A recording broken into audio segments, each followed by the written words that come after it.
When are the Twins going to learn to stay out of Missouri, especially when Bailey Ober pitches? Now they're 0-3 in 2025 as they head to the south side of Chicago, where they had the baddest team around like last year. Will the Twins quit losing now that they're behind? Before we find out, it's time to get Locked On Twins.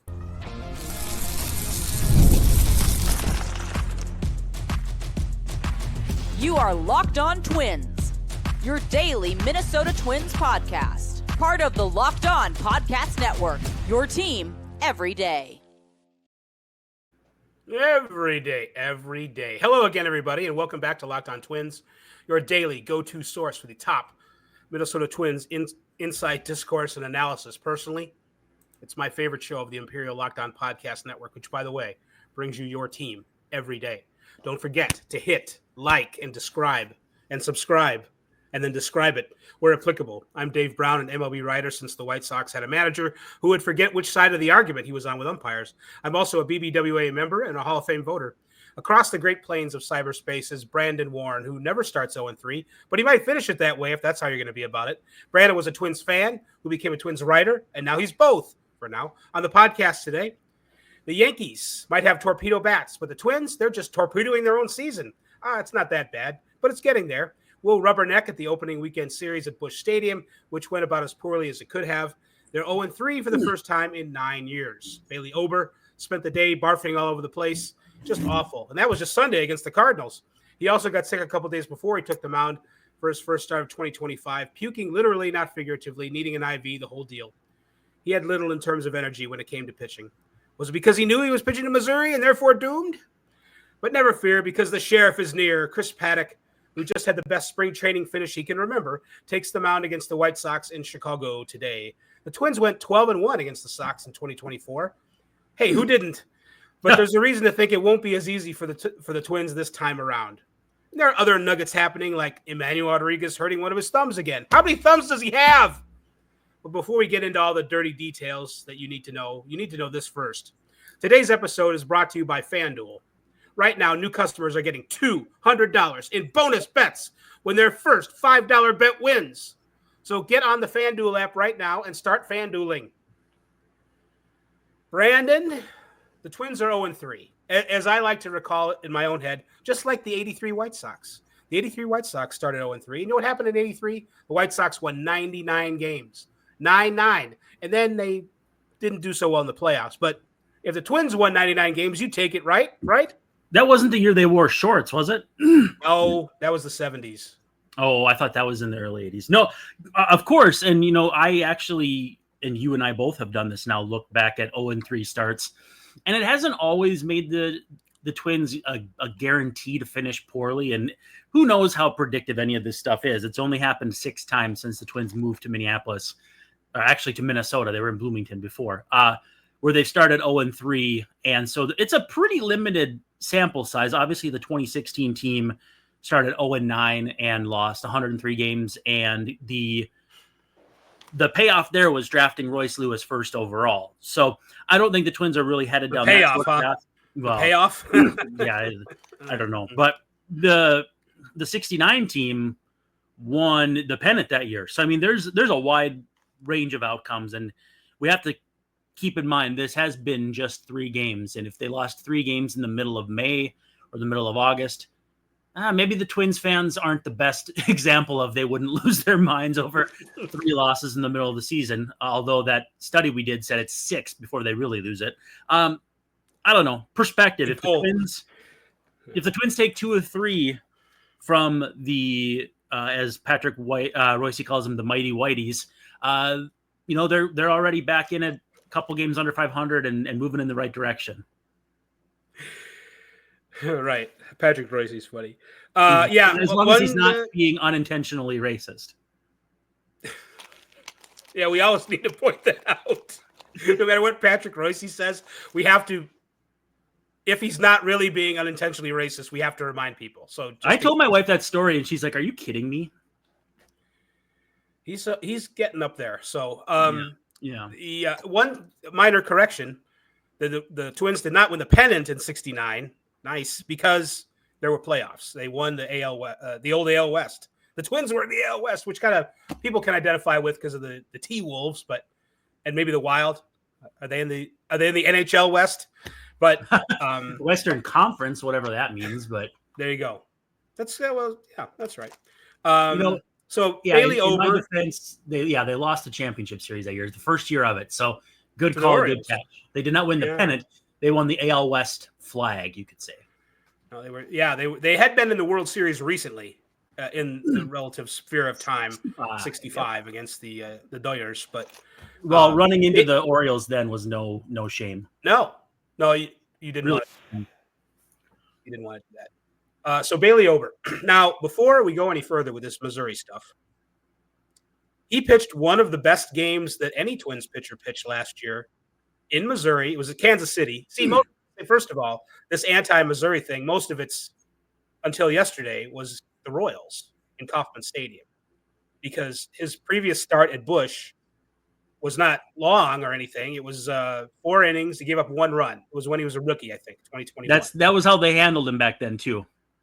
Right, because he's going to break, I guess. But he did not have many minor league innings, so they brought him along very slow, much to the chagrin of Twins fans who were like, "Why is he going 4 innings? He's been good, but he just needed to be built up to where he is now." We hear the same things with Joe Ryan only going 81 pitches. Like, people are like, "Why? He was good." Well, he was tired, and he never mind. Best bullpen in baseball. We'll argue about it later. Yeah.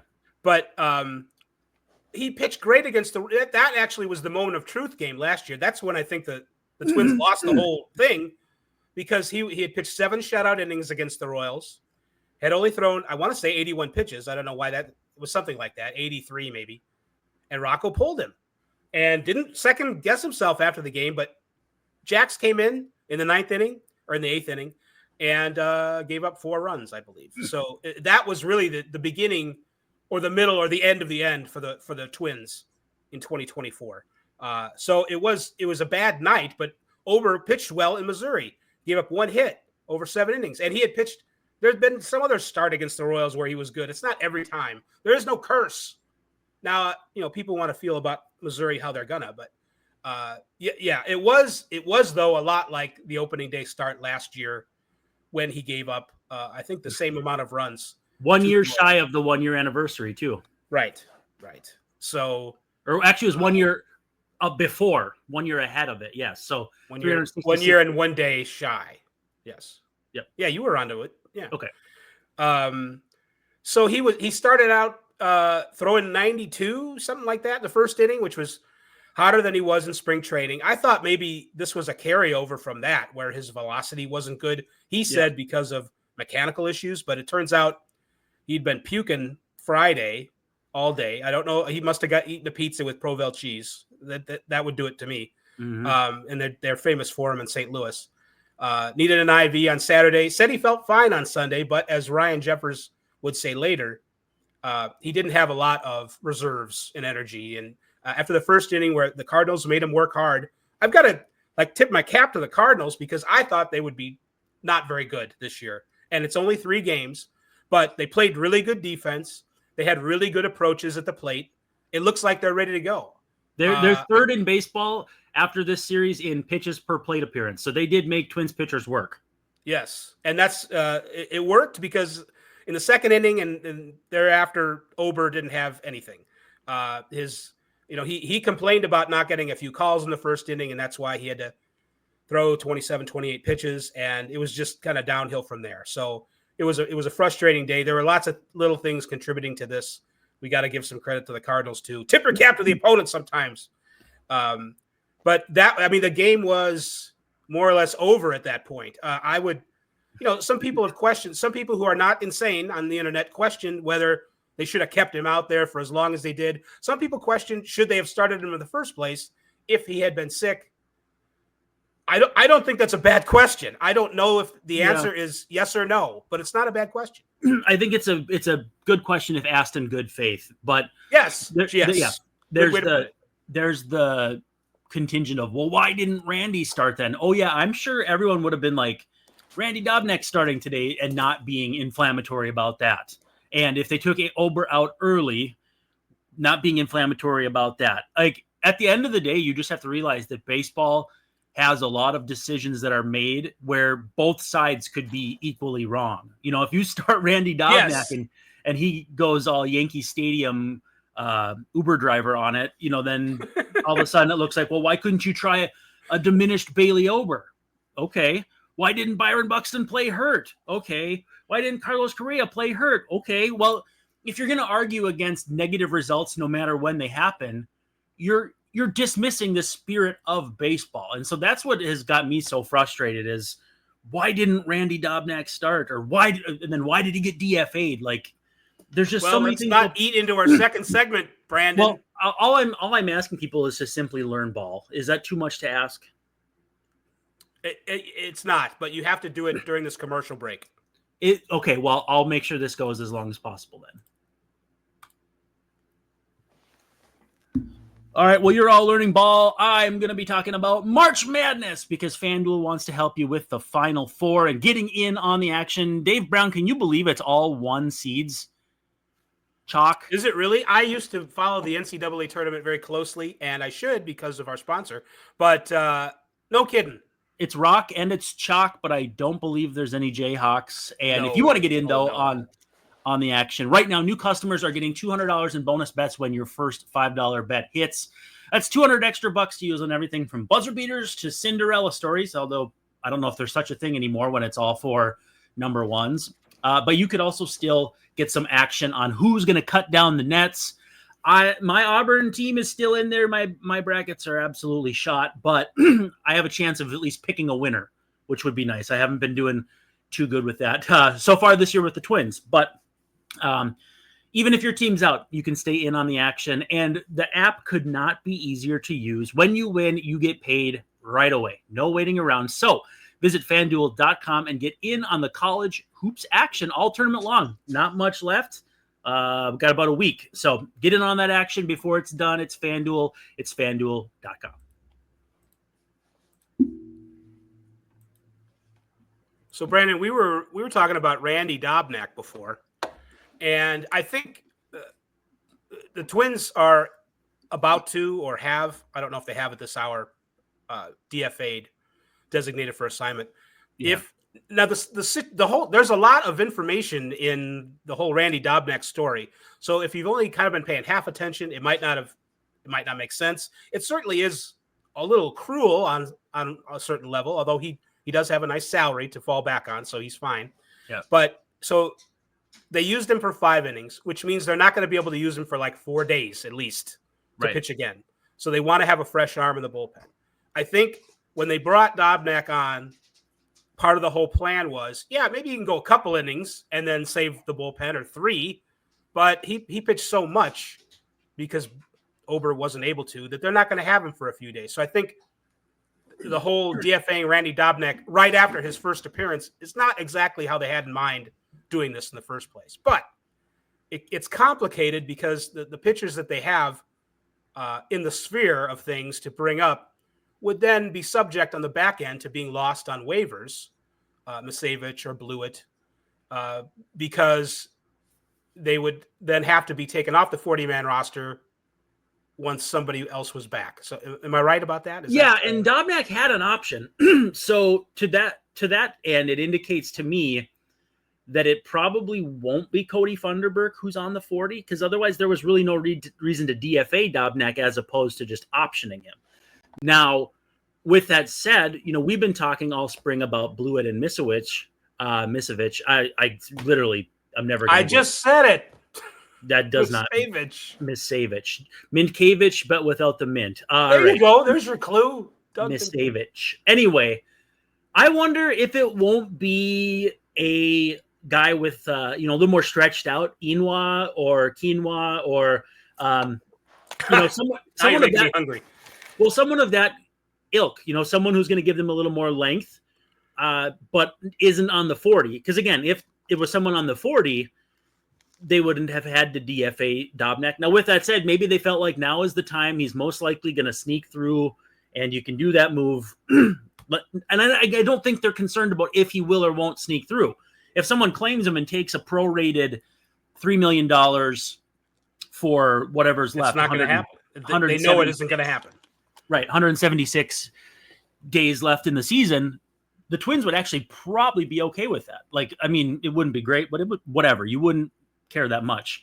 So I think it probably means they're going to bring someone along a little more stretched out than Blewett or Misavich.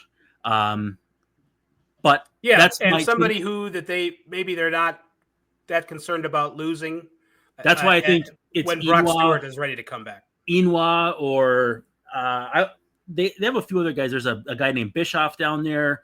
A few guys that I know are not as like well regarded in terms of if they could be lost or just be flat out optioned after.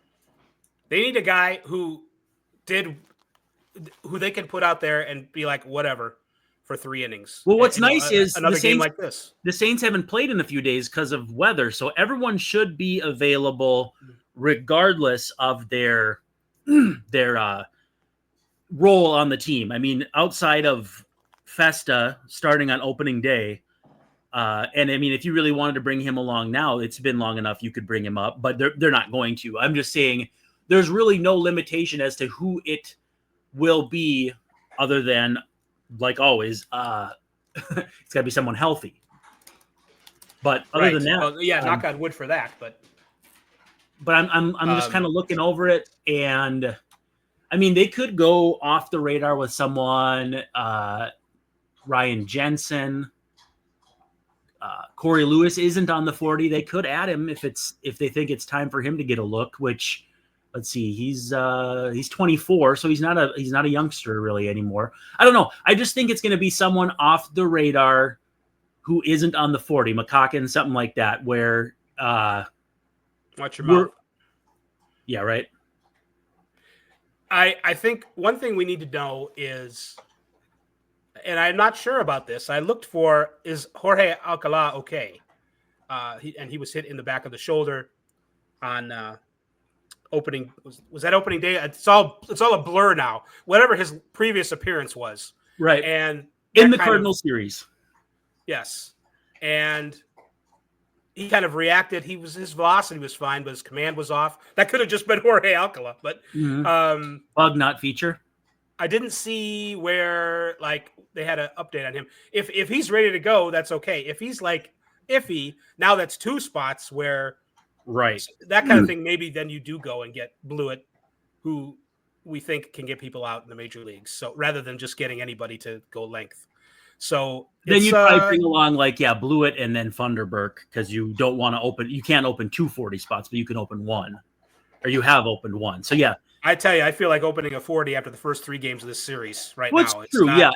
And I even you and I were discussing this off the air of like when to prepare a show, and I wanted to make sure that we could spend enough time on this episode discussing things that are not the same game being played 3 straight days. We'll come back. Well, it was, on that note, it was different. The third game was different in this way, and that in a couple different ways, not good ways. The starting pitching performance was abysmal. The hitting was not good. They were hitting the ball hard in the first 2 games and not scoring runs.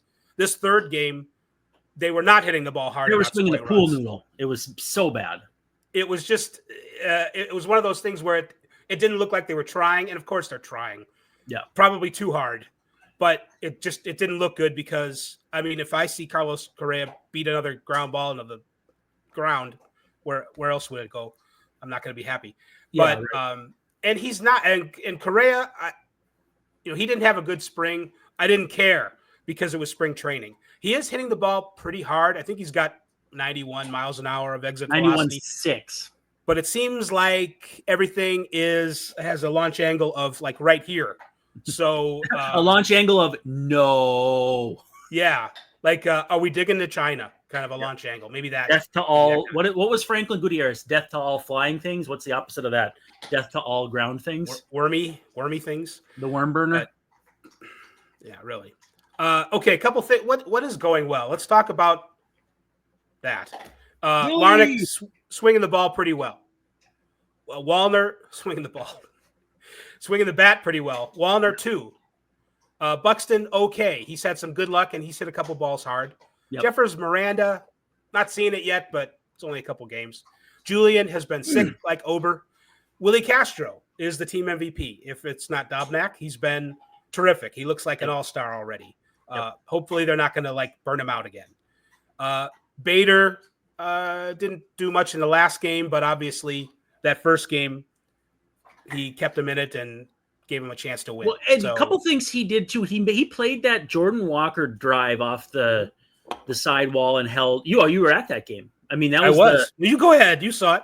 Well, that was the second hardest ball ever given up off the bat by Pablo Lopez. And we've talked about this. Bader did not play much left field at all, if at all, at Busch Stadium. So this is more just he's a good outfielder. And then he had a line drive, too, off the bat that he played just flawlessly yesterday, where I think I caught myself flinching a little bit reactively because I for some reason thought it was Larnach out there, probably because they were facing Palante, the righty. So my reflex, and Bader made it look like it was no big deal.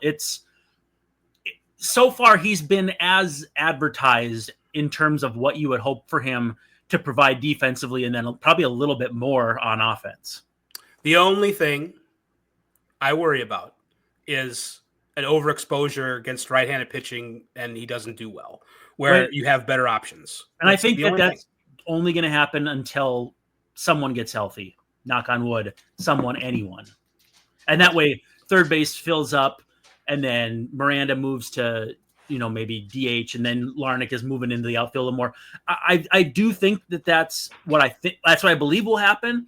But I've also written, they may not have brought Harrison Bader in under the promise of, you're going to platoon. It might be you're going to play a lot. And who knows? That's definitely how I would have said it, even if I was thinking platoon.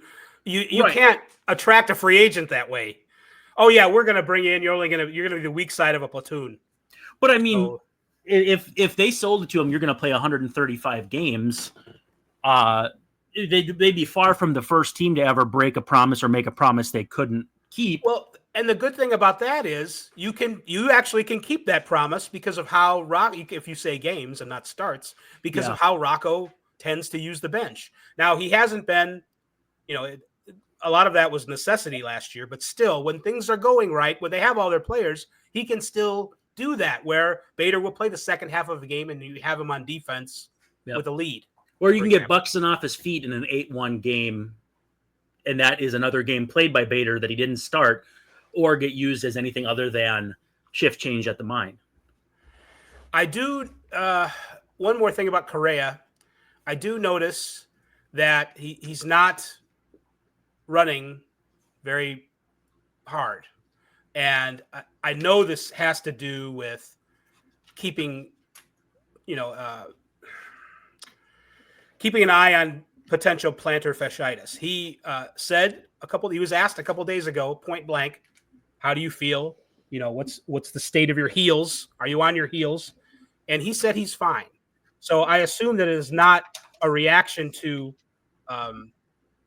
something bothering him, but instead a preventive measure. He goes out there well before anybody else is working out and gets into his Zen yoga bare feet and does his hopping routine, and he carries a weight around, looks like a bowling ball with a handle on it. It's 20 pounds, and he's kettlebell grunting the whole way and grimacing. Yeah, that's a kettlebell.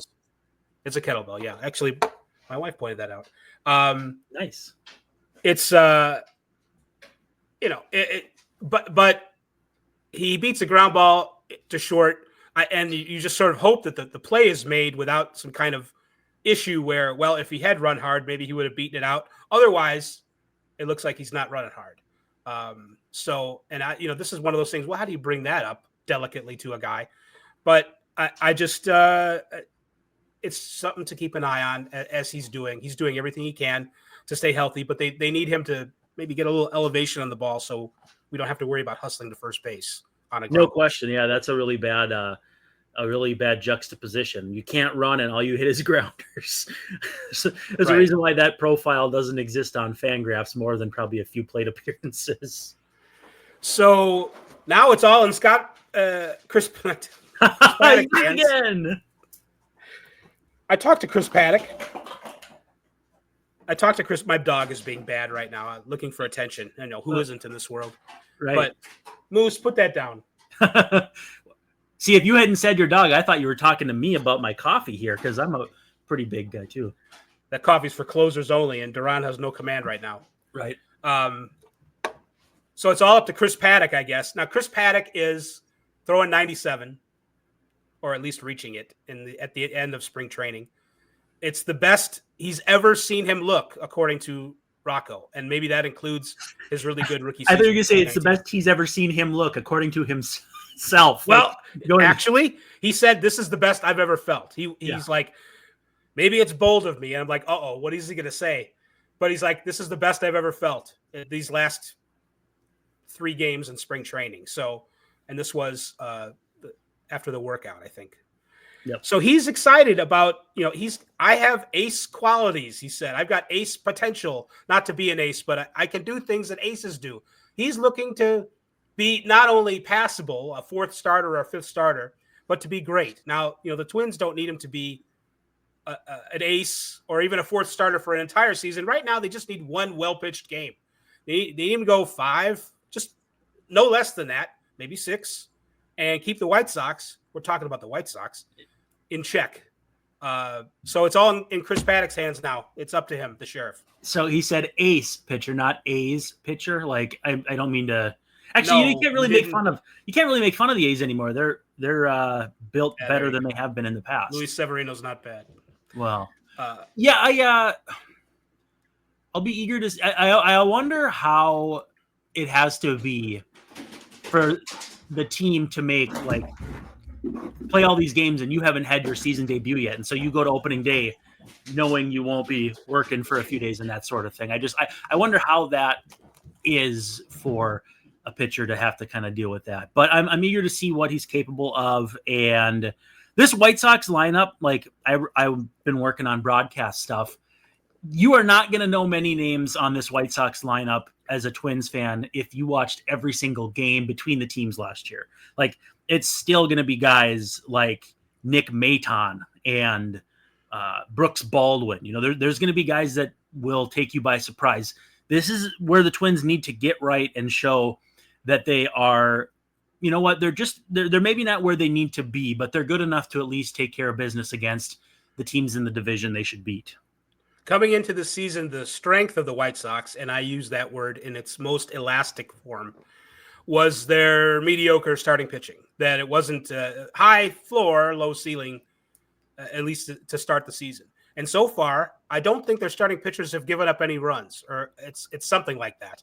It's really close. It's very 2013 Twins when Vance Worley started on opening day. Oh my God. And you had Scott Diamond, who was interesting but nothing special, and it's nobody that you want to have on your fantasy baseball team, but might be able to post a 4.6 ERA.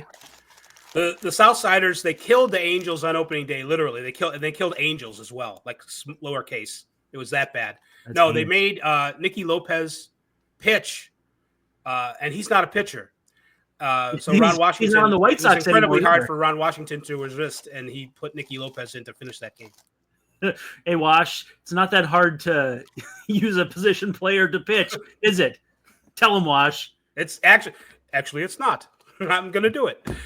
And the White Sox lost a pair of 1-run games to finish the series. So, but for the grace of God, you could sweep. I mean, it's just the Angels. That's not anything special. The Angels are bad too, but yeah, no. And again, the Twins could start 0-3 and lose these 3 to the White Sox, and it still might not mean a hill of beans. The 91 team was 2-9, and this doesn't mean this is the 91 team. It just means that while I believe you can't win the division in April, you can lose it. I also believe you're still only in a snapshot of time. Now, it takes a long time to dig out of a hole like that, but it's still a snapshot in time that people are going to overreact to no matter what. Speaking of overreact, now, I might not say things, but I think them. And if the Twins were to somehow lose this series and just get inside their own heads, as can happen in baseball. This is not a Twins weakness. It's just something that happens in sports. We would be getting close to some kind of rash decision from the front office. Now, it's the last thing they want to do. Yeah. Make some kind of change.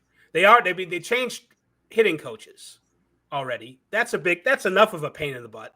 Yeah. To get results that maybe you're not going to get. It's like it's sort of like that Ober decision. Should you start Ober? Should you start Dobnak? Maybe there's no real choice here. And before the series, Rocco's like that. Our hitters are eating up what Borg Schulte and the staff are getting them. And maybe they got chubby on it, whatever they're eating, and didn't take it to heart. But they should be better than this. And if they're not, sometimes front offices do things. I'll put it this way. I think the Twins front office is still going to be slow to react, but in a more reactive situation, you could be on Jace Tingler watch. Yeah, and how did that go in San Diego with him managing? They got rid of him. Yeah. And then they got better. But I mean, whoever the stand. Yeah, no, right. He would be the obvious. He's the first guy. Yeah. If anything. All right. So yeah, I don't know if we're getting close to that or anything, but I see the machination of ideas there. I get it. All right. Speaking of MASH Nation, we're going to tell you something to close this baby out. Thank you for making Locked On Twins your first listen today. For your second listen, check out the Locked On Fantasy Baseball podcast with host Dominic Martino and Matthew Ane. The fantasy season is in full swing, so be the most informed fan you can be and set yourself up for a league win.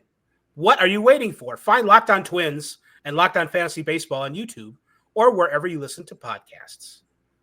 So for my man, Brandon Warren, I'm my own man too, Dave Brown, wishing you all a very pleasant good evening, saying we will Alexei Casilla after the White Sox Twins game tonight, probably. You didn't give Moose his own credit. She stole a pillow. Oh, yikes.